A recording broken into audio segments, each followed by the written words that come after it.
Middle ইস্টের দেশ Malaysia, এটা নিয়ে কিছু কথা আমি মনে করলাম যে আপনাদের উদ্দেশ্যে না বললেই নয়। আমি কেন সবসময় বলি যে আপনাদের সন্তানদেরকে আপনারা 5 লক্ষ 6 লক্ষ টাকা খরচ করে এই মিডল ইস্টের দেশগুলোতে না পাঠিয়ে এই টাকা দিয়ে বিজনেস করতে বলেন, আজকে সেই কথাগুলোই তুলে ধরবো।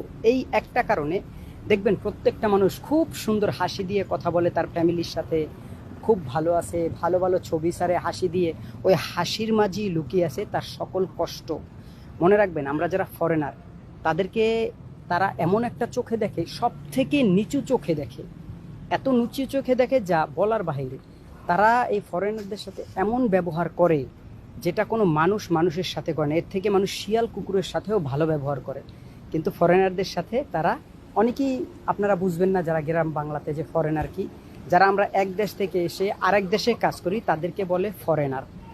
সো তাদের সাথে এমন ব্যবহার করে, এর থেকে মানুষ শিয়াল কুকুরের সাথেও ভালো ব্যবহার করে। সো আপনি একটা কথা মনে রাখবেন, আপনার শরীরে যেটাকে বলে শারীরিক নির্যাতন, এটা কিন্তু শুকানো যায় বা এটা যায় একটা সময়, কিন্তু আপনার মানসিক যে কষ্ট এটা সব সময় আপনাকে বয়ে বেড়াতে হবে।